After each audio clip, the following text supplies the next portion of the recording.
ಪೂಜ್ಯ ದಂಪತಿಗಳು ವಾರ್ಷಿಕವಾಗಿ 3.5 ಕೋಟಿ ಅನುದಾನವನ್ನು ಅದಕ್ಕಾಗಿಯೇ ಮೀಸಲಿಟ್ಟಿರುವುದು ಅವರ ಪ್ರೀತಿಯ ಕಾಳಜಿಗೆ ಕನ್ನಡಿಯಾಗಿದೆ.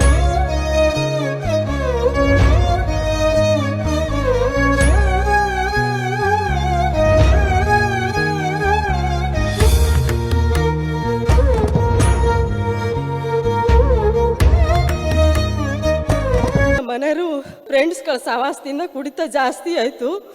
ನಮ್ಮ ಮನೇಲಿ ಅವತ್ತು ನನ್ನ ಮಕ್ಕಳನ್ನ ಸಾಕಕ್ಕೂ ಒಂದು ತುತ್ತು ಅನ್ನಕ್ಕೂ ಕಷ್ಟ ಬಂತು. ಕೌನ್ಸಿಲಿಂಗ್ ಎಲ್ಲ ಹೋಗಿದ್ದೆ.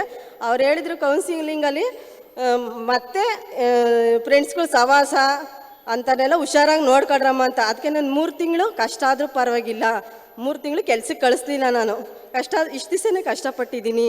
ಅವ್ರ ಫ್ರೆಂಡ್ಸ್ ಜೊತೆ ಸೇರಿ ಮತ್ತೆ ಇದು ಮಾಡ್ಕೊಂಡು ಕುಡಿದು ಬಿಡ್ತಾರೆ ಅಂತ. ಇವತ್ತು ನನ್ನ ಮುತ್ತೈದೆ ಆಗಿ ನನ್ನ ಮಾಂಗಲ್ಯ ಭಾಗ್ಯ ಉಳ್ಕೊಂಡಿದೆ ಅಂದರೆ ಅದು ಪರಮ ಪೂಜ್ಯರಾದ ಕಾವಂದರು ಮಾತೃಶ್ರೀವರ ಅಮ್ಮನವರಿಂದಲೇ ಸಾಧ್ಯ. ಕುಡುಕ ಅಂದರೆ ಯಾರಿಗೂ ಬೇಡ, ಅವನು ಆ ಕಡೆ ಬಂದರೆ ನಾವು ಈ ಕಡೆಯಿಂದ ಹೋಗೋರು.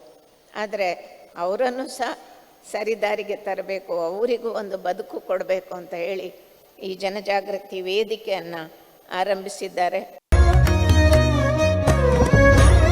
ಧರ್ಮಸ್ಥಳಕ್ಕೆ ಏನಾದರೂ ನೀವು ಮಾಡಬೇಕಂದ್ರೆ, ಸಣ್ಣ ಪೈಪೋಟಿ ಕೊಡಬೇಕಂದ್ರೆ ಒಳ್ಳೆ ಕೆಲಸ ಮಾಡೋದು ಒಂದೇ ದಾರಿ ನಿಮಗಿರ್ತಕ್ಕಂಥದ್ದು.